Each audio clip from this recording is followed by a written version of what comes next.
I, for one, am grateful, Mrs. Bush, that they are finally bringing civilization to this savage land. I could not agree with you more, my dear. My daddy settled this land, and I know he'll be looking down on us, pleased at how we help the natives. Yes, they've lost their land, but they've gained access to heaven.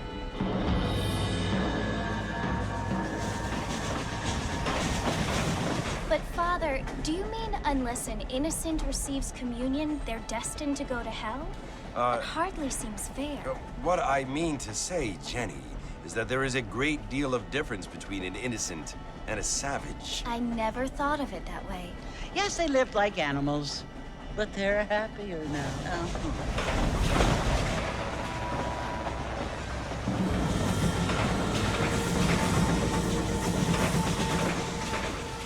Not only do people now have motor cars, Father, but I heard that pretty soon we will be able to fly. No, only angels can fly, Jenny.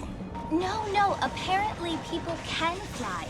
Didn't you hear? Out in Kansas, a man even got a car to fly. I hardly think so, Jenny.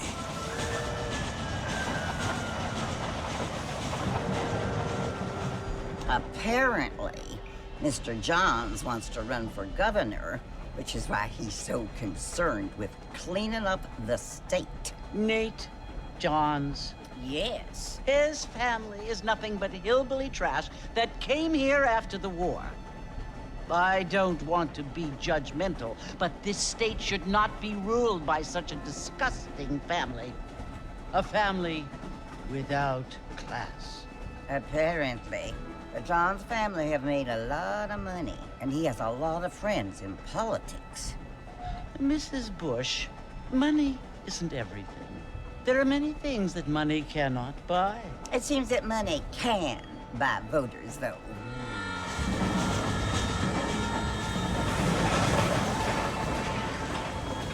What you must remember, my dear, is that we have been brought here to spread the word. And the word and civilization, they are the same thing. They are the gifts. It is the opportunity we have, the chance to live among people who are decent and who do not kill each other, and who let you worship in peace. It's so confusing, Father. Sometimes I find it impossible to make the distinction between a loving act and a hateful one. I mean, they often seem to be the same thing. Yes, Jenny, it is confusing. But you only have to ask me if you need help. Indeed. Well, here we are, Mrs. Bush. Armadillo.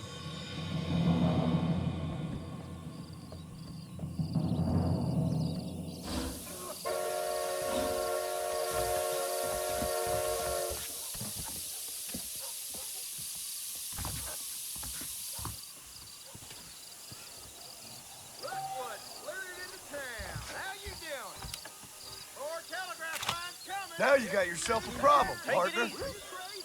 This is a terrible occurrence. I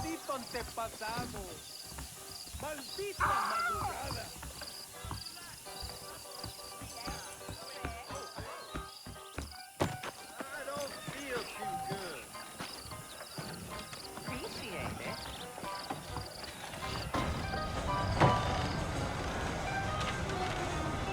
Mr. Marston! Mr. Marston, over here!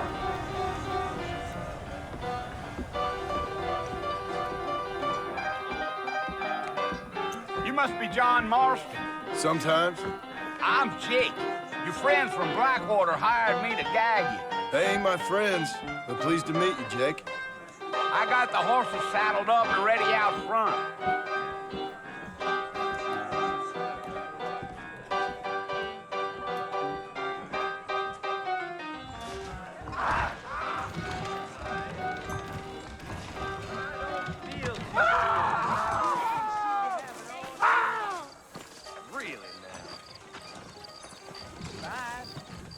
All righty, Mr. Marston, let's get it.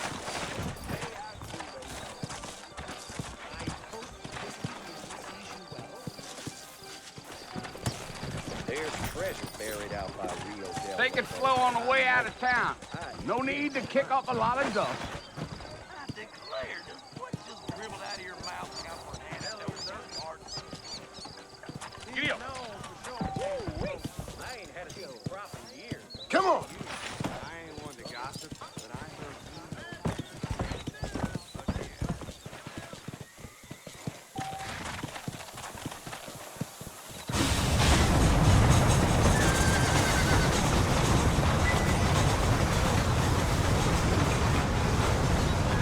So it's Fort Mercy you want to visit?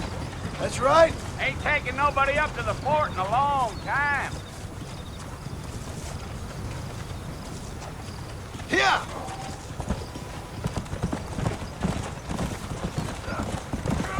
Are you planning on spending any time in Armadillo, Mr. Marston? I doubt it. I ain't planning on staying very long. Well, if you're fixing for some female company, you can do a lot worse than Armadillo. Fine as cream gravy they are. Not like Thieves' Landing. Dang, those girls ain't even fit for a drinking man to hole up with. I'm a married man, I'm afraid. Ain't we all?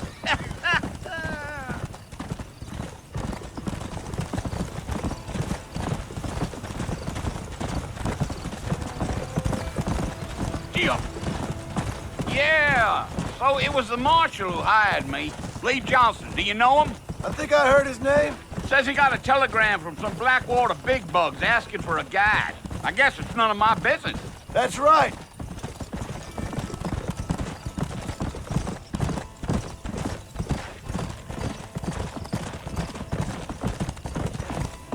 You ain't very talkative, are you? Nope. I'm just chewing the dog, mister. It's how I am. I don't mean nothing by it. Trust me. There's things you better off not knowing.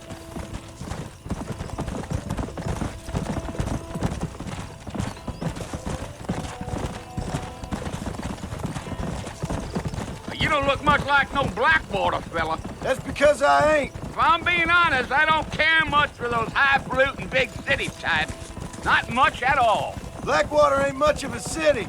More of a town with delusions, but no, me neither.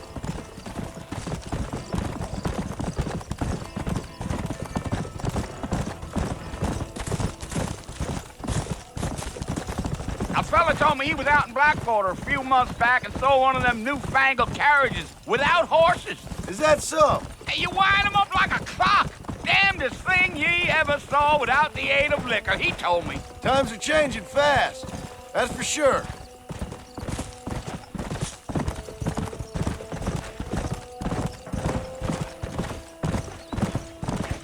Damn coyotes.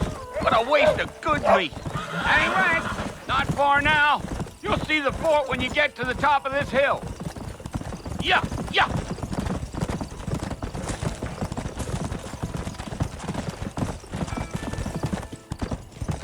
Hey. Listen, mister. This here is what's left of Fort Mercer. Some gang rode in and took the place over. So I understand. This is where we part ways, friend. You have yourself a good time.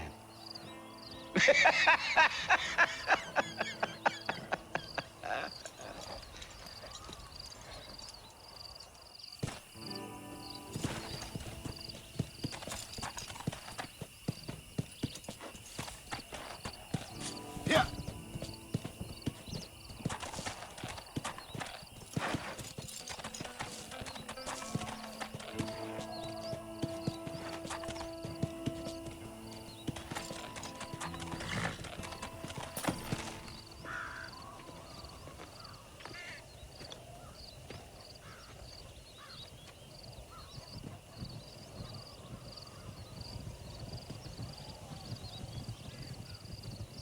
Bill! Bill, I've come for you! Bill Williamson! Come out here right now! Go away now, John. Don't make me kill you. Nobody needs to kill anyone, Bill. You must think I was born yesterday. You always did think I was an idiot. That ain't fair, Bill. You were as my brother. I've come to try to save you. Oh. Do I look like I need saving? Bill, please. They want to kill us all. I can help you. Well, you never tried to save me before. You only seemed to save yourself. Bill, I implore you, think about this. You implore me? You implore me. You always were one for fancy words. Oh. Well, things are different now, John. Now I'm in charge. No more Dutch. And no more you. Implores. I implores you to go back and tell them to send someone just a little bit more impressive next time. Well? Oh. Poor John.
Well, you're alive.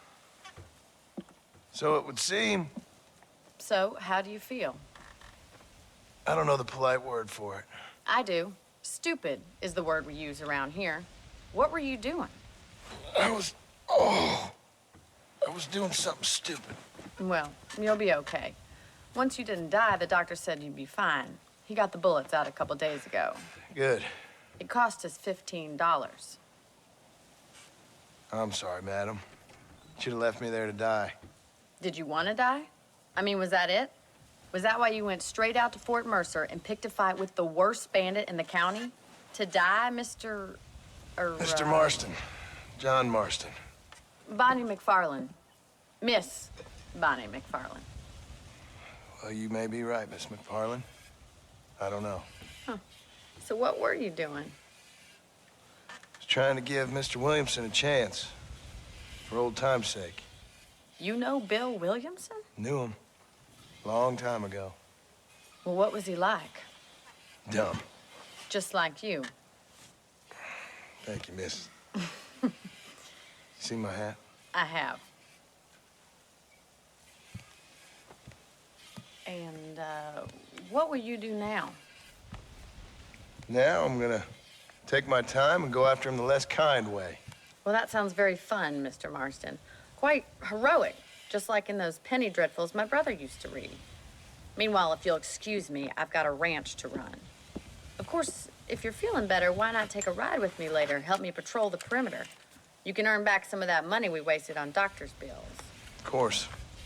And thank you for saving my life, I mean. Next time, Mr. Marston, I strongly recommend you don't try to lose it quite so earnestly. I'll bear that in mind.